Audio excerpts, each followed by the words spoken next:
So hello everyone, welcome to our class. And आज की class में हम आपका गेस्ट पेपर नंबर 3 करने जा रहे हैं। इससे पहले मैंने ऑलरेडी गेस्ट पेपर नंबर 1 और 2 करा दिए हैं और ये हमारा गेस्ट पेपर नंबर 3 होने वाला है। और मैं ये गारंटी दे सकता हूँ कि जितने भी क्वेश्चन आएंगे, मोस्ट ऑफ द क्वेश्चन आप देखो, हर सेट में क्वेश्चन अलग अलग आते हैं, तो बहुत सारे रीजन में जो आएंगे वो सेट क्वेश्चन बहुत सारे सेम होंगे, बट बहुत सारे सेट में थोड़े से डिफरेंट भी हो सकते हैं। बट आइडिया आप इससे ले सकते हो कि ये गेस्ट पेपर है और ये प्रीवियस ईयर का पेपर है, तो पूरा प्रीवियस ईयर का पेपर हम सॉल्व करेंगे, क्वेश्चन देखेंगे कैसे आते हैं क्वेश्चन, ठीक है। और इम्पोर्टेंट बात आपके लिए, डिस्क्रिप्शन में हमारे टेलीग्राम चैनल का लिंक दिया हुआ है, वहाँ पे जाकर आप ज्वाइन कर लेना। क्योंकि मैं जैसे भी कोई अपडेट आती है मैं सबसे पहले वहाँ पे आपको अपडेट कर देता हूँ। एंड आपको कोई भी क्वेश्चन हो या फिर कोई भी प्रॉब्लम हो तो मैंने वहाँ पे अपना जो पर्सनल आईडी है वो पिन कर दिया, आप वहाँ पे मैसेज करके डायरेक्ट मुझसे बात कर सकते हैं, ठीक है। एंड प्लीज़ हमारे चैनल को सब्सक्राइब करिए, डू सब्सक्राइब आवर चैनल, ठीक है। तो पहला क्वेश्चन देख लेते हैं। Arrange the following event into chronological order, ठीक है। आपको ये क्रोनोलॉजिकल ऑर्डर में लगाना है। क्रोनोलॉजिकल ऑर्डर का मतलब आई होप आपको पता होगा कि सबसे पहले क्या हुआ था, उसके बाद क्या हुआ, उसके बाद ऐसे चारों करके लगाना है, ठीक है। देखो, सबसे पहले रशियन रिवॉल्यूशन कब हुआ था? ये हुआ था 1917 में, ठीक है, 1917 में हुआ था, ठीक है। सोवियत इन्वेजन कब हुआ था? ये हुआ था 1979 में, ठीक है। End of civil war in Tajikistan ये कब हुआ था? 2001 में, ठीक है। फॉल ऑफ बर्लिन वॉल ये कब हुआ था? आप बताओ। ये तो बहुत क्या बोलते हैं वो, बहुत हॉट टॉपिक रहता है, ये सबको पता होगा, पहले ही चैप्टर का है ये, तो ये तो पता ही होगा। और इससे पहले भी मैंने एक वीडियो में क्वेश्चन पूछा था पहले वाले सेकंड गेस्ट पेपर में, तो उसमें कमेंट आया था, तो थैंक यू सो मच। और इस बार में इस लेक्चर में आप ये बताओगे कि बर्लिन वॉल कब गिरा था, ठीक है। अब देखते हैं हम जो डेट मैंने बताया है उससे क्वेश्चन सॉल्व होता है या नहीं, ठीक है। सबसे पहले क्वेश्चन नंबर 2 आएगा, ठीक है। तो नंबर 2 एक ही में है, ठीक है, बी में, तो बी पे आगे बढ़ो, ठीक है। सबसे पहले बी, बस एक लगा दिया, एक ही देखो, एक ही पता था, हमने क्वेश्चन सॉल्व कर लिया। ये डेट वाले क्वेश्चन लड़कों को या फिर स्टूडेंट को बहुत ज़्यादा परेशान करते हैं, ठीक है। क्वेश्चन नंबर 2 देखते हैं। Which two republics of Russia have had violent secessionist movement, ठीक है। इनमें से कौन से रिपब्लिक्स थे रशिया के जिनके अंदर बहुत बड़े लेवल पे सक्सेसिस्ट मूवमेंट हुआ था, मतलब अलग होने का बहुत बड़ा मूवमेंट हुआ था कि हमें रशिया के साथ नहीं रहना है, ठीक है। तो वो कौन से रिपब्लिक थे? वो थे चेचन्या एंड दागिस्तान, ठीक है। चलते हैं हम आगे, ठीक है, एक minute. Question number 3, balance of power required countries to. Balance of power का मतलब क्या होता है ये आपको बताना है, ठीक है। ये देखो, ये जो चैप्टर है आपका ना, ये चैप्टर बहुत बढ़िया चैप्टर है, और कोई चैप्टर आप पढ़ो या ना पढ़ो, ये चैप्टर बहुत अच्छे से पढ़ के जाना, क्योंकि अगर आप कोई आगे चल के किसी भी सिविल सर्विसेज की तैयारी करते हो, चाहे वो स्टेट की हो या फिर सेंट्रल लेवल की हो, तो ये चैप्टर बहुत ज़्यादा हेल्पफुल होता है वहाँ पे, ठीक है। तो बैलेंस ऑफ पावर का मतलब क्या होता है? To give up certain kinds of weapon, नहीं, इसको क्या बोलते हैं? डिसआर्मामेंट बोलते हैं, ठीक है। रेगुलेट एक्विजिशन ऑफ और एंड डेवलपमेंट ऑफ वेपन, ये भी नहीं होगा, ठीक है। Coordinate their action to defend against military attack, ये होता है बैलेंस ऑफ पावर, ठीक है। बैलेंस ऑफ पावर में क्या रिक्वायर्ड होता है? Coordinate their action to defend against military attacks, ठीक है। समझ में आई बात आपको? क्वेश्चन नंबर 4 पे देखते हैं। People who flee their homes but remain within national border are called, ठीक है। ऐसे लोग जो अपने घर को छोड़ के दूसरी जगह पे चले जाते हैं लेकिन वो उस देश में ही रहते हैं। जैसे मैं क्या हूँ, मैं उत्तर प्रदेश का रहने वाला हूँ, ठीक है। मेरा जो घर है वो उत्तर प्रदेश में है, बट मैंने क्या किया, मैंने अपने घर को छोड़ के दिल्ली में आके मैं सेटल हो गया, ठीक है। तो ये क्या है, इसको हम क्या बोलेंगे? देखो, मैं अभी भी अपने देश के बॉर्डर में हूँ, यानी इंडिया से बाहर नहीं गया। अगर इंडिया के बाहर मैं चला जाता तो मुझे क्या बोला जाता? माइग्रेंट्स बोला जाता, माइग्रेंट हूँ मैं, इंडियन माइग्रेंट हूँ। बट मैंने अपना जो पैतृक स्थान था, यानी जो मेरा घर था, उसको मैंने छोड़ के अपने ही देश में किसी और दूसरी जगह पर जाकर सेटल हो गया। इसको क्या बोला जाता है? इसको बोला जाता है इंटरनली डिस्प्लेस्ड पीपल, ठीक है। क्वेश्चन नंबर 5 देखते हैं। इसमें लिस्ट 1 दिया हुआ है और लिस्ट 2 दिया हुआ है।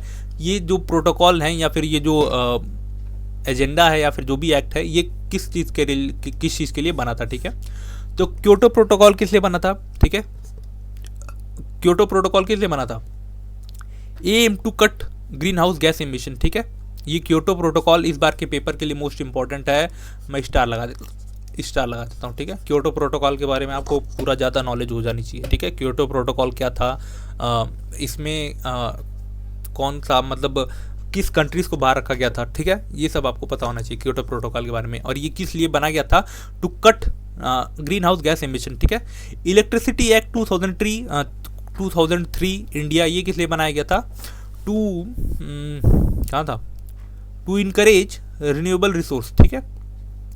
एजेंडा 21 क्या था? एक लिस्ट ऑफ डेवलपमेंट प्रैक्टिसेस था, ठीक है। सस्टेनेबल डेवलपमेंट क्या होता है? Economic growth with ecological responsibilities, ठीक है। ये देखो मैंने एक दो पता था मेरे को देखो एक पता था ये 3 एजेंडा 21 क्या है? लिस्ट ऑफ डेवलपमेंट प्रोग्राम, यानी थर्ड का क्या होगा? 1, 3 का 1, सिंपल सा एक ही में है तो एक ही मारो, ठीक है। सस्टेनेबल डेवलपमेंट क्या होता है? हमें ग्रोथ, इकोनॉमिक ग्रोथ करनी है, बट साथ में हमें इन्वायरमेंट का भी ध्यान रखना चाहिए, यानी इकोलॉजी का भी ध्यान देना चाहिए, ठीक है। तो एमसीक्यू ज़्यादा टफ नहीं आते, मे भी हो सकता है कि इस बार किसी सेट में हार्ड आ जाए, तो उसका मैं नहीं बोल सकता, ठीक है। क्वेश्चन नंबर 6, ये देखो ये जो क्वेश्चन है इस बार के सैम्पल पेपर में, एसक्यूपी में, यानी सैम्पल क्वेश्चन पेपर में एज इट इज़ आया था, इसी से रिलेटेड पूरा क्वेश्चन था वो, और ये पीवाईक्यू में आ चुका है। देखो असर्शन क्या बोल रहा है? Oil continues to be most important resource in global strategy, ठीक है। ऑयल जो है ग्लोबल पॉलिटिक्स का बहुत बड़ा रोल प्ले करता है, ऑयल रिसोर्स है, ठीक है। रीजन दिया हुआ है इसका, the immense wealth associated with oil generate political struggle, ठीक है। अब ऑयल क्यों इंपॉर्टेंट रोल प्ले करता है हमारे ग्लोबल पॉलिटिक्स में? क्योंकि जो मतलब जो वेल्थ इससे क्रिएट होती है उसकी वजह से बहुत ज़्यादा पॉलिटिकल स्ट्रगल स्टार्ट होता है, क्योंकि ऑयल को बहुत बड़े लेवल पे बहुत ज़्यादा दामों में बेचा जाता है, इसकी वजह से पॉलिटिकल स्ट्रगल स्टार्ट हो जाता है, पॉलिटिकल स्ट्रगल होता है इसकी वजह से, ठीक है। तो असर्शन भी करेक्ट है, रीज़न भी करेक्ट है, और जो रीज़न है वो असर्शन को डिफाइन भी कर रहा है, ठीक है। तो इसीलिए ऑप्शन नंबर ए करेक्ट हो जाएगा, ठीक है। क्वेश्चन नंबर 7 देखते हैं। Which political party came to the power in Jammu Kashmir in 1952 election? 1952 में जो इलेक्शन हुए थे जम्मू कश्मीर में, उसमें कौन सी पार्टी ने अपनी गवर्नमेंट बनाई थी जम्मू कश्मीर में, ठीक है। तो वो गवर्नमेंट बनाई थी नेशनल कॉन्फ्रेंस ने, किसके अंडर में? शेख अब्दुल्ला के अंडर में, ठीक है। शेख अब्दुल्ला, SHEIKH, शेख अब्दुल्ला, ठीक है, 1952 में, ठीक है, 1952 में, ठीक है। आगे चलते हैं। Question number 8, in which year the election commission of India was setup, ठीक है। इलेक्शन कमीशन ऑफ इंडिया को कब सेटअप किया गया था? तो ये सेटअप किया गया था 1950s में, और इसके फर्स्ट इलेक्शन कमिश्नर कौन थे? शिव कुमार, SUKUMA, शिव कुमार सेन, ठीक है, शिव कुमार सेन, ठीक है। इस पे भी PYQ में क्वेश्चन आ चुका है, ठीक है। क्वेश्चन नंबर 9 देखते हैं। In which year in which of the following country did Dalai Lama obtain political asylum? political asylum मतलब क्या होता है? राजनीतिक शरण दलाई लामा ने कहाँ से ली थी? अब दलाई लामा कहाँ के थे? दलाई लामा थे तिब्बत के, ठीक है, तिब्बत के। चाइना ने तिब्बत को कब कैप्चर किया था? 1950s में कैप्चर किया था। उसके बाद क्या हुआ? जो दलाई लामा थे वो कहाँ पे चले आए थे? वो भाग के चले आए थे इंडिया में उन्होंने पॉलिटिकल असाइलम ली थी। और इंडिया में अभी कहाँ पे रहते हैं? वो हिमाचल प्रदेश में रहते हैं, धर्मशाला में, ठीक है। इससे इतना याद होना चाहिए आपको। क्वेश्चन नंबर 10 देखते हैं। In 1979 all Assam student union यानी ASU led an anti foreigner movement, ठीक है। 1979 में ऑल असम स्टूडेंट यूनियन ने एक एंटी फॉरेनर मूवमेंट स्टार्ट किया, ठीक है। एंटी फॉरेनर मूवमेंट क्या था कि जो असम में लोग, बाहर के लोग, जो माइग्रेंट हैं, जो इनलीगली घुस आए हैं, जो बांग्लादेश से लोग घुस आए हैं असम में, और जो फेक वोटर ID कार्ड बनवा के वहाँ पे रहने लगे हैं, वहाँ के पॉलिटिकल स्ट्रक्चर है उसको प्रभावित करने लगे हैं, अफेक्ट करने लगे हैं, उनके खिलाफ इन लोगों ने, वहाँ के स्टूडेंट ने एक एंटी फॉरेनर मूवमेंट स्टार्ट किया, ठीक है। अब ये मूवमेंट किस लिए था? इसका रीज़न क्या दिया हुआ है? The movement was against illegal migrants and against faulty voter list. बिल्कुल सही बात है। जो इनलीगल माइग्रेंट थे और जो फॉल्टी वोटर लिस्ट थी, मतलब वहाँ पे जो लोग, वहाँ के जो लोग थे भी नहीं, उनका भी नाम उस वोटर लिस्ट में था, इसी के अगेंस्ट ये मूवमेंट था, ठीक है। तो असर्शन भी करेक्ट है, रीज़न भी करेक्ट है, और जो रीज़न है ये असर्शन को डिफाइन भी कर रहा है, इसलिए हमारा ऑप्शन नंबर ए करेक्ट हो जाएगा, ठीक है। Question number 11, the first summit of नाम वॉज हेल्ड इन, जो नाम का फर्स्ट समिट है वो कहाँ पे हेल्ड हुआ था, ये आपको बताना था, ठीक है। तो जो नाम का फर्स्ट समिट है ये कहाँ पे हेल्ड हुआ था? ये हुआ था बेलग्रेड में। बेलग्रेड कहाँ पे है? ये है यूगोस्लाविया में, ठीक है, YUGOSLAVIA, ये यूगोस्लाविया में। ये कब हुआ था? ये हुआ था 1961 में, ठीक है। और आप के जो लीडर्स थे, नाम के जो फाउंडिंग मेंबर्स थे, जो फाउंडिंग कंट्रीज थी उनके जो उस टाइम पे लीडर्स थे, जैसे इंडिया के जवाहरलाल नेहरू हो गए, ऐसे आपको 5 नाम याद होने चाहिए, और अगर याद है तो कमेंट सेक्शन में आप बताइए, ठीक है। क्वेश्चन नंबर 12 देखते हैं। In which state of India are the Khasi hills located? Khasi hills India में किस स्टेट में लोकेट करती हैं, ठीक है। तो खासी हिल्स कहाँ पे हैं? खासी हिल्स है मेघालय में, ठीक है। समझ में आ गई बात आपको? यहाँ पे एमसीक्यू खत्म होता है, अब होता है 2 मार्क्स के क्वेश्चन स्टार्ट होते हैं, ठीक है। 2 मार्क्स वाले क्वेश्चन थोड़े से ज़्यादा ट्रिकी होते हैं, थोड़े से आपको कंफ्यूज करने के लिए होते हैं, ठीक है। तो ध्यान 2 मार्क्स वाले क्वेश्चन को थोड़ा सा ज़्यादा केयर के साथ आपको करना पड़ेगा, अटेम्प्ट करना पड़ेगा। एंड जो 1 मार्क वाले होते हैं वो तो थोड़ा सा दिमाग लगा के और थोड़ा सा एलिमिनेशन मेथड लगा के हो सकते हैं, ठीक है। तो क्वेश्चन नंबर 13 देखते हैं। Which political party won all the seats in 1970 election in east Pakistan and under whose leadership, ठीक है। 1917 में जो इलेक्शन हुए थे पाकिस्तान में, उनमें से कौन सी पार्टी ने पूरा इलेक्शन जीत लिया था, ठीक है। ईस्ट पाकिस्तान की पार्टी थी वो, और किसके लीडरशिप में उसने इलेक्शन में पार्टिसिपेट किया था, ठीक है। तो पार्टी कौन सी थी? आवामी लीग पार्टी थी, ठीक है, जिसने पूरी सीट जीत ली थी 1970 के इलेक्शन की। और किसके अंडरशिप में थे? ये थी शेख मुजीबुर रहमान के अंडरशिप में, ठीक है, लीडरशिप में, ठीक है। क्वेश्चन नंबर 14 देखते हैं। Explain the meaning of global security. Global security का मतलब क्या होता है, ठीक है। ग्लोबल सिक्योरिटी का मतलब होता है, global security refer to the measure taken by countries and international organization to ensure peace and safety worldwide, ठीक है। ग्लोबल सिक्योरिटी का मतलब क्या होता है? जो मेजर्स कंट्रीज और जो इंटरनेशनल ऑर्गेनाइजेशन है वो जो मेजर्स लेते हैं to ensure peace across the world, उसी को हम क्या बोलते हैं? ग्लोबल सिक्योरिटी, ठीक है। इसमें क्या क्या इंक्लूड होता है? मिलिट्री अलायंस बनाना होता है, peace keeping effect. Peace keeping effect का मतलब क्या होता है? एफर्ट क्या होता है? जैसे फॉर एग्जांपल किसी देश में लड़ाई हो रही है, मतलब वहाँ की स्टेट जो गवर्नमेंट है, वहाँ की जो गवर्नमेंट है वो किसी विद्रोही गुट के खिलाफ लड़ रही है, ठीक है, और वो लड़ नहीं पा रही है, डेमोक्रेसी यहाँ पे खतरे में आ गई है, तो यूएन क्या करेगा? अपनी पीस कीपिंग फोर्स यहाँ पे उतार देगा ताकि गवर्नमेंट की हेल्प हो सके, ठीक है। इसी को हम पीस कीपिंग एफर्ट बोलते हैं या पीस कीपिंग फोर्स बोलते हैं, ठीक है। काउंटर टेररिज्म स्ट्रैटेजिस्ट, यानी जो टेररिज्म है एक न्यू सोर्स ऑफ थ्रेट जो है, उसके खिलाफ काउंटर टेररिज्म स्ट्रैटेजीज बनाना, इसको भी हम ग्लोबल सिक्योरिटी में काउंट करते हैं, ठीक है। क्वेश्चन नंबर 15 देखते हैं। Highlight any 2 features of first 5 year plan. First 5 year plan के बारे में आपको बताना है कोई 2 फीचर, ठीक है। पहला फीचर इसका था इट्स एम्फेसाइज ऑन एग्रीकल्चर, ठीक है। हमने फर्स्ट 5 ईयर प्लान में क्या किया था? एग्रीकल्चर पे एम्फेसाइज किया था, ठीक है। सेकंड में क्या किया था? हमने इंडस्ट्रीज पे एम्फेसाइज किया था, ठीक है। एग्रीकल्चर पे एम्फेसाइज किया था। The plan focus on increasing food production, हमने फूड प्रोडक्शन इंक्रीज करने के लिए बोला था, ठीक है। दूसरा हमने क्या बोला था इसमें? किस पे फोकस था हमारा?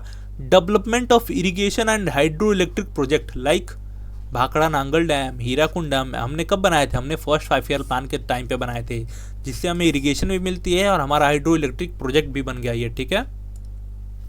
Question number 16, why did India general election of 1952 become a landmark in the history of democracy all over the world, ठीक है। 1 मिनट रुक जाओ। देखो इसमें क्वेश्चन में बोल रहा है कि जो इंडिया का जो जनरल इलेक्शन था 1952 का, वो पूरे दुनिया की डेमोक्रेसी के हिस्ट्री में वर्ल्ड लैंडमार्क की तरह बना, ठीक है। ऐसा क्यों है, ठीक है, तो ऐसा आपको ऑप्शन बताना था। क्या है? The first large scale democratic election. इतने बड़े लेवल पे आज तक दुनिया में कहीं भी डेमोक्रेटिक इलेक्शन नहीं हुए थे इतने बड़े लेवल पे, ठीक है। India successfully conducted election based on universal adult franchises, ठीक है, despite challenges like illiteracy and diversity, ठीक है। हमने जो अपना फर्स्ट जनरल इलेक्शन कंडक्ट किया था वो हमने यूनिवर्सल एडल्ट फ्रेंचाइजीज के बेसिस पे किया था। मतलब जितने भी लोग हैं 18 साल से ऊपर, चाहे वो अमीर हैं गरीब है, तो उनके पास रहने के खाने के पैसे नहीं है, वो उनको इलेक्शन में पार्टिसिपेट कराया गया था। कितने भी चैलेंजेस थे, वो लोग इलिटरेट थे, उनके पास उनको ये नहीं पता था कि किसको चुनना है, क्या करना है, कोई इतनी सारी डाइवर्सिटी थी, फिर भी हमने इतने बड़े लेवल पे अपना जो फर्स्ट जनरल इलेक्शन था 1952 में, उस टाइम पे सोच सकते हो हमारे पास कुछ भी रिसोर्स नहीं थे, उस टाइम पे हमने अपना फर्स्ट जनरल इलेक्शन कंप्लीट करा था, ठीक है। और दूसरा इसका क्या था? Strengthen faith in the democracy, it proved that newly independent country could function under a democratic system inspiring other nation. अब देखो, हमने इतने बड़े लेवल पे इतनी ज़्यादा डाइवर्स कंट्री होने के बावजूद हमने जो फर्स्ट जनरल इलेक्शन था वो हमने बहुत अच्छे तरीके से कंप्लीट कराया। एंड साथ में और जो कंट्रीज थे, जो न्यूली इंडिपेंडेंट कंट्री थे, उनको हमने इंस्पायर किया कि वो भी डेमोक्रेटिक सिस्टम के थ्रू अपने गवर्नमेंट को चला सकते हैं। ठीक है, क्वेश्चन नंबर 17 देखते हैं हम। How has the strengthening of international norms and international institution helped Indian protect it's security interest. ठीक है, आपको बताना है how has the strengthening of international norms and international institution help, मतलब अगर हम इसका सिंपल सा मैं बताऊं तो अगर इंटरनेशनल नॉर्म्स और जो इंटरनेशनल इंस्टीट्यूशन है वो अगर स्ट्रॉन्ग होंगे तो हमारा जो इंडिया का सिक्योरिटी इंटरेस्ट है वो भी प्रोटेक्ट रहेगा। ये हमें बताना है कैसे। ठीक है, तो पहला कैसे प्रोटेक्ट रहेगा, हमारे पास डिप्लोमेटिक सपोर्ट रहेगा। ठीक है, डिप्लोमेटिक सपोर्ट का मतलब अगर हम इंटरनेशनल नॉर्म्स को, यानी जो अंतर्राष्ट्रीय जो लॉ है और जो इंटरनेशनल इंस्टीट्यूशन है उसको मानेंगे, ठीक है, तो वो भी हमारी वाली मानेगा। ठीक है, वो भी हमें सपोर्ट करेगा, वो भी बोलेगा कि ये डेमोक्रेटिक कंट्री है, इसकी हमें हेल्प करनी चाहिए। ठीक है, इसकी वजह से क्या होगा, हमें डिप्लोमेटिक सपोर्ट मिलेगा। ठीक है, India has gained backing from international organization like united nation on the security issues. ठीक है, हमें कहीं भी प्रॉब्लम होती है, देखो हमें कहीं भी प्रॉब्लम होती है तो हम इंटरनेशनल लॉ को मानने वाले हैं, तो हम क्या करते हैं, हम यूएन में जाते हैं, हम इंटरनेशनल कोर्ट में जाते हैं। ठीक है, और क्या होगा, डिफेंस कोऑपरेशन होगा। ठीक है, participation in global treaties and alliance has helped its strengthening India's military and strategic tie. ठीक है, मतलब हम जितने अपना इंटरनेशनल लॉ को मानेंगे उससे क्या होगा, हम ग्लोबल टाइज और जो अलायंस है, जैसे हम रशिया के साथ जाना चाहते हैं, रशिया से कुछ लेना चाहते हैं या फिर यूएस से लेना चाहते हैं, इसकी वजह से हम अपना जो नेशनल इंटरेस्ट होगा उसको सबसे ऊपर रख के अपने नेशन इंटरेस्ट के बारे में सोचेंगे और जो हमारी मिलिट्री है उसको स्ट्रॉन्ग कर पाएंगे। ठीक है, क्वेश्चन नंबर 18 देखते हैं। 18 क्या है, assess any two advantage of कोalition government at the centre. ठीक है, ये मैंने 2-3 बार क्वेश्चन आ चुका है। ठीक है, ये 2 बार क्वेश्चन आ चुका है अभी तक, मैंने 2 गेस्ट पेपर कराए ना, दोनों में से एक बार क्वेश्चन आया था ये। ठीक है, तो कोalition गवर्नमेंट के आपको एडवांटेज बताने हैं, डिसएडवांटेज तो सबको पता होते हैं। एडवांटेज क्या होते हैं, ठीक है, पहला रिप्रेजेंटेशन ऑफ डाइवर्स इंटरेस्ट। ठीक है, देखो जब कोalition गवर्नमेंट क्या होती है, तो कोalition गवर्नमेंट कैसे बनती है, कई सारी पार्टियां मिलकर गवर्नमेंट बनाती है, तो कई सारी पार्टियां जब मिलती हैं तो क्या होता है, जो डाइवर्स इंटरेस्ट है वो उसकी सुनवाई होती है। ठीक है, डिफरेंट रीजन के लोगों का उसमें पार्टिसिपेशन हो जाता है, डिफरेंट पॉलिटिकल ग्रुप्स का पार्टिसिपेशन हो जाता है। ठीक है, consensus based on decision making. ठीक है, मतलब जो ऑथोरिटेरियन जो ट्रेंड्स था, मतलब हम अगर मान लो कोई एक पार्टी है, जो पॉलिटिकल पार्टी है, जो हमारा फुल मेजोरिटी का जो एरिया वो होता है, मार्क होता है, मतलब 272, ये पार करके उसके पास फुल मेजोरिटी आ गई, अब वो क्या करेगी, अब वो किसी की नहीं सुनेगी, वो अपने दम पे जो भी उसको करना होगा वो करती जाएगी, किसी की कोई नहीं सुनेगी। लेकिन अगर वही कोalition गवर्नमेंट रहेगी तो क्या होगा, उस पर चेक एंड बैलेंस लगा रहेगा। ठीक है, चेक एंड बैलेंस लगा रहेगा, उसको सबसे पूछना पड़ेगा कि ये हमें करना है, हम कर सकते हैं या नहीं। ठीक है, क्वेश्चन नंबर 19 देखते हैं। Describe the circumstances that led to the Bangladesh war in 1971। ठीक है, कुछ आपको सर्कमस्टांसेस बताने हैं जो बांग्लादेश वॉर का रीज़न बना। ठीक है, आपको ये बताना। ठीक है, तो बहुत सारे रीज़न थे, आप अपने हिसाब से बता सकते हो, जैसे denial of political power to east Pakistan. जब देखो 1917 में क्या हुआ था, इलेक्शन बांग्लादेश की जो पार्टी थी वो उसने जीत लिया था। ठीक है, शेख मुजीबुर रहमान के लीडरशिप में अवामी लीग ने जीता था। लेकिन क्या हुआ, जो पावर थी, जो पॉलिटिकल पावर था, उसको शिफ्ट नहीं किया गया ईस्ट पाकिस्तान में, बल्कि शेख मुजीबुर रहमान को पकड़ के जेल में डाल दिया गया। ठीक है, operation of west Pakistani government. ठीक है, और रिफ्यूजी क्राइसिस इन इंडिया, मतलब इंडिया वॉर क्यों हुई, जब इंडिया में, जब बांग्लादेश में जब बहुत बड़े लेवल पे लोगों ने, जो पाकिस्तानी थे, उन्होंने उनको मारना स्टार्ट किया, तो क्या हुआ, इंडिया में बहुत सारे लोग भाग के चले आए। ठीक है, बहुत सारे लोग भाग के चले आए, इसकी वजह से क्या हुआ, रिफ्यूजी क्राइसिस स्टार्ट हो गया इंडिया में, मतलब बहुत बड़े लेवल पे लोग इंडिया में आने लगे। ठीक है, तो इसकी वजह से क्या होता है, रिफ्यूजी क्राइसिस स्टार्ट हो जाता है, इसकी वजह से इंडिया को भी पार्टिसिपेट करना पड़ता है इस वॉर में। ठीक है, इंडिया मिलिट्री इंटरवेंशन कब हुआ था, ठीक है, मुक्ति वाहिनी के साथ हमने मिलकर काम किया था। मुक्ति वाहिनी क्या थी, बांग्लादेशी फ्रीडम फाइटर्स की एक पार्ट वो थी। ठीक है, एक वो था, क्या बोलते हैं, फोर्स था। ठीक है, 3 दिसंबर को हमने वॉर डिक्लेयर किया था और 16 दिसंबर को बांग्लादेश को हमने क्रिएट कर दिया था। मतलब कितना दिन, हाँ 10 दिन, 13 दिन, 12 से 13 दिन लगे हमें वॉर हराने में, ठीक है। चलो question number 20, explain any 2 reasons for the disintegration of Soviet union, ठीक है। 2 आपको रीजन बताने थे डिसइंटीग्रेशन सोवियत यूनियन का, ठीक है। पहला इकोनॉमिक वीकनेस, ठीक है, बहुत बड़े लेवल पे जो हैवी सेंट्रलाइज जो इंडस्ट्रीज थी, ठीक है, जो एडमिनिस्ट्रेशन था और जो मतलब उन वो मैच नहीं कर पा रहे थे डेवलपमेंट को वेस्ट से, ठीक है। और राइस ऑफ नेशनलिज्म, बहुत सारे जो उसके जो वो थे यूएसएसआर के जो बहुत सारे पार्ट्स थे, जैसे यूक्रेन हो गया, बेलारूस हो गया, उनके अंदर नेशनलिज्म की भावना स्टार्ट हो गई थी कि हम अलग स्टेट हैं, ठीक है। तो और भी सारे हैं, जैसे आप लिख सकते हो जो मिखाइल गोर्बाचेव का जो रिफॉर्म्स था वो है, पॉलिटिकल बहुत सारे रीजन थे, ठीक है। तो आप कुछ भी ले सकते हो, ठीक है। क्वेश्चन नंबर 21 देखते हैं, suggest any 2 measures to improve India's relationship with Pakistan. India को आपको अगर कोई सजेशन देना हो इंडिया और पाकिस्तान को रिलेशनशिप को इम्प्रूव करने में, तो आप क्या सजेशन दोगे, अपने हिसाब से लिख सकते हैं, ठीक है। पहला मैं सजेशन दूंगा स्ट्रेंथन डिप्लोमेटिक डायलॉग्स, ठीक है। हमें डायलॉग के थ्रू जितने भी हमारे बीच में कॉन्फ्लिक्ट है उनको सॉल्व करना चाहिए, ठीक है। हमें अपनी जो इकोनॉमिक और ट्रेड कोऑपरेशन इसको बढ़ाना चाहिए, ठीक है। बायलैटरल ट्रेड हमें बढ़ाना चाहिए, ठीक है। और पीपल टू पीपल कनेक्ट हमें बनाना चाहिए, ठीक है। पीपल टू पीपल कनेक्ट कैसे बढ़ेगा, जब हम एक दूसरे के घर में आएंगे जाएंगे, ठीक है। इससे क्या होता है, पीपल टू पीपल जो कनेक्ट होता है वो बढ़ता है, ठीक है। जॉइंट एफर्ट अगेंस्ट टेररिज्म, ठीक है। मतलब हमें जैसे पाकिस्तान में आपको पता है कि आतंकवादी रहते हैं, तो हमें क्या करना पड़ेगा, हमें इंडियन आर्मी को भी साथ वहाँ पे भेजना पड़ेगा और पाकिस्तानी आर्मी को भी साथ में भेजना पड़ेगा।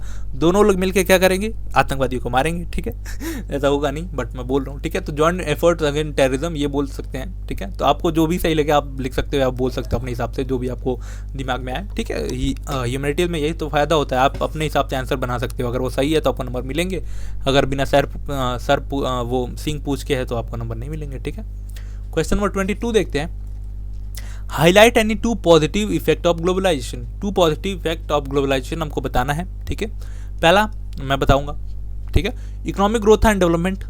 ग्लोबलाइजेशन की वजह से क्या हुआ है, आप देखोगे जो पूरे वर्ल्ड की जो इकोनॉमीज हैं वो एक दूसरे से इंटरकनेक्टेड है। इसकी वजह से क्या होता है, इकोनॉमिक डेवलपमेंट होता है, इकोनॉमिक ग्रोथ करती है, इकोनॉमिक ग्रो करती है हमारे, ठीक है। उसकी वजह से क्या हुआ है, टेक्नोलॉजिकल एडवांसमेंट हुआ है। मतलब जो हमारी टेक्नोलॉजी पहले इतनी थी अब इतनी हो गई है, ठीक है। और कल्चरल एक्सचेंज भी हुआ है इसकी वजह से, ठीक है। जैसे आप देखोगे हमारे इंडिया में वेस्टर्न कल्चर भी आ गया है, वेस्ट में देखोगे तो आप इंडियन कल्चर भी चला गया है, ठीक है। तो ग्लोबलाइजेशन की वजह से ही तो हो रहा है, ठीक है। Improve access to goods and services, ठीक है। मतलब हमें आप देखोगे आज इंडिया का कोई ब्रांड है वो अच्छा नहीं बना पाता, अच्छा कुछ प्रोडक्ट नहीं बना रहा है, तो हम क्या करते हैं, हम कोई उसी का वेस्टर्न जो ब्रांड है उसी का सामान ले लेते हैं। तो इसकी वजह से क्या हुआ है, improve access of goods and services, मतलब हमें जो अच्छा मिलेगा वो हम ले लेंगे, ठीक है। क्वेश्चन नंबर 23 देखते हैं। क्वेश्चन नंबर 23 है, the best way to response to regional aspiration is through democratic negotiation rather than through suppression, ठीक है। मतलब देखो इसका 1 मिनट को पानी पी लो थोड़ा। देखो इसका मतलब ये है कि जैसे देखो इंडिया क्या है, इंडिया जब इंडिपेंडेंट इंडिया को मिली थी तो क्या है, यहाँ पे बहुत डाइवर्स था, मतलब 565 रियासतें थी, प्रिंसली स्टेट्स हुआ करते थे उस टाइम पे। तो क्या हुआ, हमने क्या किया, जो लोग हमें मिलना चाहते थे उनको तो हमने आसानी से मिला लिया, लेकिन कुछ ऐसे स्टेट, कुछ ऐसे प्रिंसली स्टेट थी जो हमसे हमें मिलना नहीं चाहते थे, वो इंडिपेंडेंट रहना चाहते थे या फिर पाकिस्तान में मिलना चाहते थे। तो उनके लिए हमने क्या किया, उनके लिए हमने डेमोक्रेटिक नेगोशिएशन स्टार्ट की। मतलब हमने उनको ऑफ़र किया कि आप हमारे साथ मिल जाइए, हम आपको जो भी फैसिलिटीज़ चाहिए, अगर आपको ऑटोनॉमी चाहिए तो हम वो भी देने के लिए तैयार हैं, हम आपके लिए फ्लेक्सिबल होने के लिए तैयार हैं, ठीक है। हमने डेमोक्रेटिक नेगोशिएशन स्टार्ट की, ना कि सप्रेशन, उनको दबा के उनके ऊपर मिलिट्री अटैक करके उनसे ले लिया, ठीक है। ये सही बात है कि हमने कहीं कहीं मिलिट्री का यूज़ किया, जैसे हैदराबाद में यूज़ किया, ठीक है। हैदराबाद में कौन सा ऑपरेशन चला था, पोलो, कब चला था ये, 1948 में, ठीक है, याद है कि नहीं, ठीक है। तो यही बताना है कि ये बेस्ट वे कैसे है, ठीक है। तो ये है पहला, देखो एग्जाम्पल आपको बताना है, ठीक है। पहला एग्जाम्पल है peaceful resolution in Punjab, the demand for the separate Khalistan was handle through dialogues and elections restoring stability in Pakistan.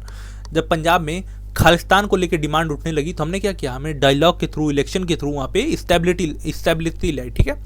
और क्या, लैंग्वेज के बेसिस पे बहुत सारे स्टेट अलग होना चाहते थे। जैसे देखोगे आप, ये जैसे पहले क्या होता था जब आज़ाद नहीं हुआ था इंडिया, तो ये जो था ये पूरा महाराष्ट्र प्रोविंस है, यानी बॉम्बे प्रोविंस हुआ करता था।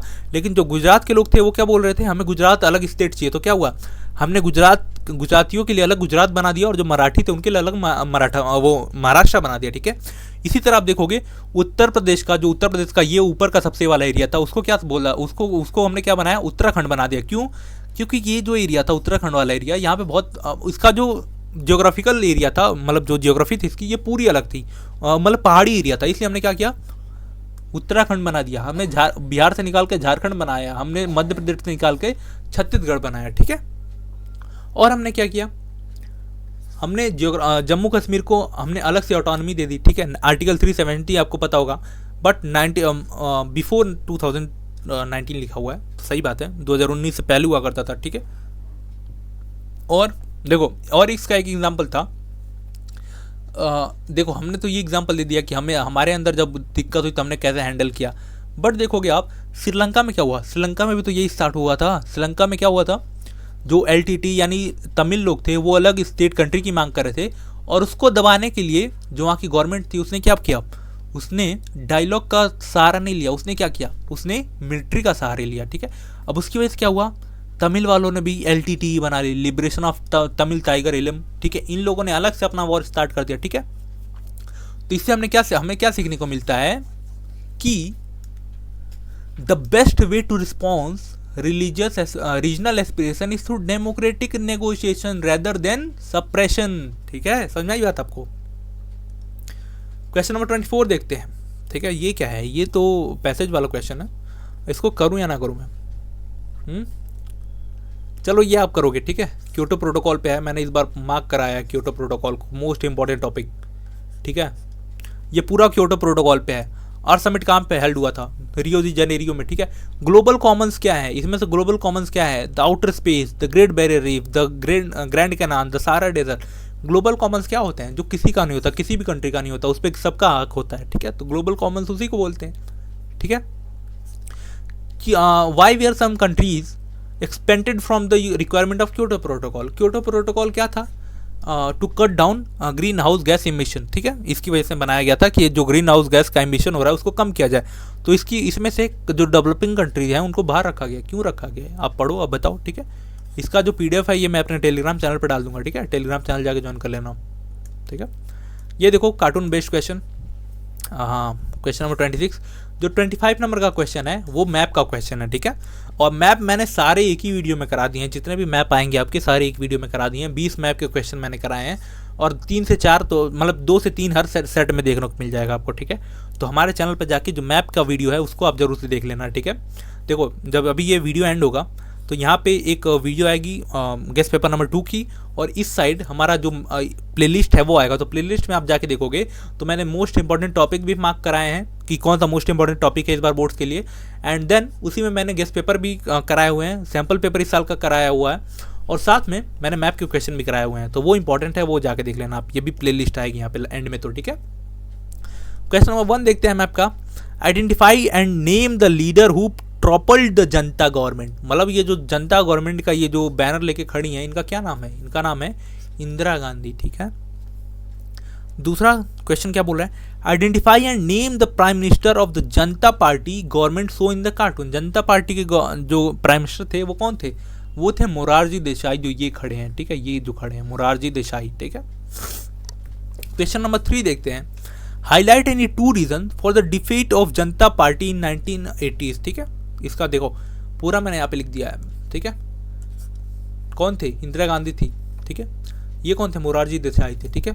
2 रीजन आपको बताने थे, ठीक है। 2 रीजन क्या थे, इंटरनल कॉन्फ्लिक्ट था जनता पार्टी में, ठीक है। और दूसरा जो पीपल का एक्सपेक्टेशन थी, जैसे देखो 1975 में क्या होता है, 1975 में जो इंदिरा गांधी जो थी, इन्होंने क्या किया था, इन्होंने इमरजेंसी लगा दी थी, ठीक है। इसकी वजह से क्या होता, जो पीपल लोग थे इंडिया के, उनको ये लगने लगा था कि ये हमारे डेमोक्रेसी के लिए बहुत खतरनाक है, इसके लिए हमें अलग कोई चुनना पड़ेगा, ठीक है। तो उसके लिए उन्होंने क्या किया, उन्होंने जनता पार्टी को चूज किया कि जनता पार्टी हमारे जो प्रॉब्लम्स हैं, जो हमारे इकोनॉमिक चैलेंजेस है, जो अनएम्प्लॉयमेंट है, उसको ख़त्म करेगी, जो पब्लिक डिससेटिस्फैक्शन है उसको ख़त्म करेगी। बट क्या हुआ, जो जनता पार्टी थी ये सब भी चीज़ करने में ख़त्म हो गई, ठीक है।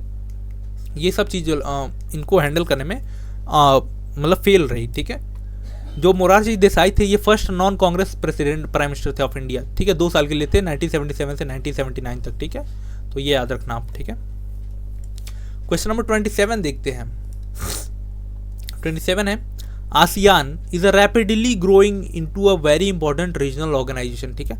जो आसियान है एक बहुत इंपॉर्टेंट रीजनल ऑर्गेनाइजेशन है और ये बहुत तेज़ी से ग्रो कर रहा है। आपको इस स्टेटमेंट को जस्टिफाई करना है, ठीक है। तो इसके मैंने यहाँ पे सिंपल से पॉइंट लिख दिए हैं, ठीक है। जैसे इकोनॉमिक ग्रोथ, जो आसियान जो नेशंस हैं, ये बहुत बड़े लेवल पे इकोनॉमिक ग्रोथ कर रहे हैं, बहुत तेज़ी से इकोनॉमिक ग्रो हो रही है इनकी। इन्होंने क्या किया है, इन्होंने फ्री ट्रेड एरिया बना रखा है, जिसको हम बोलते हैं AFTA, ASEAN free trade area, ठीक है। इसमें क्या होता है, इसमें कोई भी देश कुछ भी बेचता है तो उस पर वो कंट्री टैरिफ नहीं लगाती है, ठीक है। उस पर कोई भी टैक्स नहीं लगाया जाता, ठीक है। पॉलिटिकल स्टेबिलिटी है, ठीक है। पॉलिटिकल स्टेबिलिटी है इस जो आसियान है, ठीक है। सिक्योरिटी कोऑपरेशन है, ठीक है। आसियान रीजनल फोरम बना हुआ है जहाँ पे ये लोग मिलकर एक साथ किसी भी टॉपिक को डिस्कस करते हैं, जैसे टेररिज्म हो गया, ठीक है, या फिर साइबर थ्रेट हो गया, कुछ भी होता है, ये लोग कोऑपरेट करते हैं एक दूसरे के साथ सिक्योरिटी लेवल पे भी, ठीक है। और जो इनका कल्चर है, सोशल है, इसको भी इंटीग्रेट करने की कोशिश करते हैं। इसके लिए इन्होंने आसियान सोशल कल्चरल कम्युनिटी भी बनाए रखी है, ठीक है। पीपल टू पीपल कनेक्ट इन लोगों का बहुत अच्छा है, ठीक है। इन्वायरमेंटल कोऑपरेशन भी बहुत करते हैं, ठीक है। जैसे ASEAN works on disaster management पे ये लोग काम करते हैं, साथ में ये लोग क्लाइमेट चेंज पे भी काम करते हैं, ठीक है। इन्होंने एग्रीमेंट भी किया है लाइक डिजास्टर मैनेजमेंट पे कि अगर ये जो एरिया जो आसियान कंट्रीज है, यहाँ पे देखते हो गया बहुत ज़्यादा भूकंप आते हैं, जैसे जापान का एरिया हो गया, ये इंडोनेशिया हो गया, फिलीपींस हो गया, ठीक है। तो यहाँ पे इन लोगों ने डिजास्टर मैनेजमेंट को भी लेके इन्होंने किया हुआ है, ठीक है। ग्लोबल इन्फ्लुएंस भी बहुत अच्छा है, ठीक है। जैसे US के साथ इनका पार्टिसिपेशन है, चाइना के साथ, इंडिया के साथ, बहुत यूरोपियन यूनियन के साथ, ठीक है। बहुत ग्लोबल लेवल पे इन लोगों की अच्छी पार्टनरशिप है, ठीक है, सबके साथ, ठीक है। क्वेश्चन नंबर 28 देखते हैं। Explain the 3 main complaint reflected in the resolution adopted by UN general assembly in 1992 to reform the UN security council, ठीक है। आपको 3 कंप्लेंट बतानी है यूनाइटेड सिक्योरिटी काउंसिल के खिलाफ, जो UN जनरल इलेक्शन में के 1992 में रिजोल्यूशन में रिफ्लेक्ट हुई थी, ठीक है। तो पहला क्या था, लैक ऑफ रिप्रेजेंटेशन, ठीक है। क्या है, जो सिक्योरिटी काउंसिल है उसमें 5 नॉन परमानेंट मेंबर हैं, ठीक है। सॉरी, जो 5 हैं परमानेंट मेंबर हैं, और क्या है, और 10 नॉन परमानेंट मेंबर होते हैं। जो 10 होते हैं नॉन परमानेंट मेंबर, ये 2 साल के लिए इलेक्ट किए जाते हैं, ठीक है। अब क्या है, इसमें से जो 5 परमानेंट मेंबर हैं, इनमें से कोई अफ्रीका में से नहीं है, कोई लैटिन अमेरिका में से नहीं है, ठीक है। देखो, अफ्रीका इतना बड़ा वो है, कॉन्टिनेंट है, ठीक है। इंडिया इतना बड़ा वो अकेले में कंट्री है, इन लोगों का कोई पार्टिसिपेशन नहीं है, तो लैक ऑफ रिप्रेजेंटेशन भी है, ठीक है। और जो वीटो का मिसयूज़ किया जाता है, ये भी दिखाया गया, जैसे UK है, USA है, रशिया है, चाइना है, फ्रांस है, ये लोग क्या करते हैं, अपनी पावर का मिसयूज़ करते हैं। ये जो 5 परमानेंट मेंबर हैं, ये वीटो का मिसयूज़ करते हैं, ठीक है। चाइना ज़्यादा मिसयूज़ करता है, ठीक है। और क्या होता है, आउटडेटेड स्ट्रक्चर, मतलब जो सिक्योरिटी काउंसिल है, ये कब बनाई गई थी, 1945 में बनाई गई थी, ठीक है। तो उस टाइम पे क्या हुआ था, सेकेंड वर्ल्ड वॉर एंड हुआ था, उसके बाद ये बनाई गई थी। मतलब आज के टाइम पे ये बिल्कुल सोच सकते हो, 1945 से लेके आज ज़माना कितना चेंज हुआ है, बट इसका जो स्ट्रक्चर है वही है, सेम, कोई कुछ चेंजेस नहीं हुए हैं, ठीक है। और देखते हैं 29 देखते हैं। Describe the difficulties faced by India to get the merger of all princely state into union of India, ठीक है। आपको डिफिकल्टीज बतानी है जो इंडिया ने फेस किया था to get the merger of princely state into India, ठीक है। पहला, डाइवर्स पॉलिटिकल एस्पिरेशन, ठीक है। कुछ जैसे रूलर्स थे जो इंडिपेंडेंट रहना चाहते थे, कुछ पाकिस्तान को ज्वाइन करना चाहते थे। इसकी वजह से क्या हुआ, जो नेगोशिएशन होनी थी इसमें बहुत ज़्यादा डिफिकल्टी आई, ठीक है। ऑपोजिशन फ्रॉम की स्टेट मीन्स जो बहुत बड़े बड़े स्टेट थे, जैसे हैदराबाद का आपको पता होगा, इसका जो राजा था यानी जो निजाम था उस टाइम पे दुनिया का सबसे अमीर इंसान था, ठीक है। तो जो की स्टेट थे, अब देखो ये बोल रहा था कि मुझे पाकिस्तान में मिलना है हैदराबाद को। अब सोचो आप इंडिया का ये जो मैप है, इसमें बीच में ये पाकिस्तान कह रही हो, कैसा लगेगा भाई, कुछ समझ में आएगा आपको, ठीक है। तो ये जो की स्टेट थे, जो बड़े बड़े स्टेट थे, जैसे हैदराबाद हो गया, जूनागढ़ हो गया, कश्मीर हो गया, इन लोगों ने क्या बोला, इन लोगों ने भाई बोला कि हमें अलग रहना है। ये लोगों ने पहले अपोज करना स्टार्ट कर दिया था, ठीक है। इसकी वजह से क्या हुआ, हमें डिप्लोमेटिक डायलॉग करने पड़े और कई टाइम पे मिलिट्री इंटरवेंशन भी करनी पड़ी। जैसे कश्मीर में हमने क्या किया, कश्मीर में हमने डिप्लोमेसी के थ्रू हल कर लिया, फिर बाद में हमने पाकिस्तान के खिलाफ यहाँ पे वॉर भी किया, और क्या हुआ, और हैदराबाद में हमने मिलिट्री इंटरवेंशन भी किया, ठीक है। पाकिस्तान इन्फ्लुएंस, ठीक है, पाकिस्तान भी बहुत सारे जो स्टेट थे, जो प्रिंसली स्टेट थे, उनको ये प्रेशराइज कर रहा था कि वो जो बॉर्डर एरिया पे जो स्टेट थे उनको बोल रहा था कि आप पाकिस्तान में आ जाओ, ठीक है। कुछ टाइम में हम कुछ केस में हमने मिलिट्री एक्शन भी लिए, जैसे ऑपरेशन पोलो हमने चलाया था हैदराबाद के लिए, ठीक है। और क्या हुआ, इमोशनल एंड एडमिनिस्ट्रेटिव चैलेंजेस थे बहुत सारे, ठीक है। और क्या था, सरदार पटेल और वीपी मेनन का रोल बहुत ज़्यादा था, ठीक है। इन्होंने बहुत बड़े लेवल पे, मतलब सारे स्टेट से जितने भी प्रिंसली स्टेट थे उनसे क्या साइन करा था, इंस्ट्रूमेंट ऑफ असेसन साइन कराया था, ठीक है, कि वो लोग इंडिया में मिलना चाहते हैं, ठीक है। क्वेश्चन नंबर 13 देखते हैं, 30 देखते हैं। Describe any 4 major development in India since 1989, ठीक है। 1989 के बाद से आपको 4 कोई बड़े मेजर इंडियन पॉलिटिकल इवेंट आपको बताने थे, तो आप कोई भी 4 लिख के उसको एक्सप्लेन कर सकते थे। मैंने यहाँ पे 6 लिख दिया है, ठीक है। जैसे एरा ऑफ कोलिशन गवर्नमेंट, ठीक है। इसके बाद क्या हुआ, कोलिशन गवर्नमेंट स्टार्ट होती है 1989 के बाद, ठीक है। बीजेपी इस टाइम पे लाइमलाइट में आती है 1991 के बाद, ठीक है, जब राम जन्मभूमि मूवमेंट स्टार्ट होता है, ठीक है।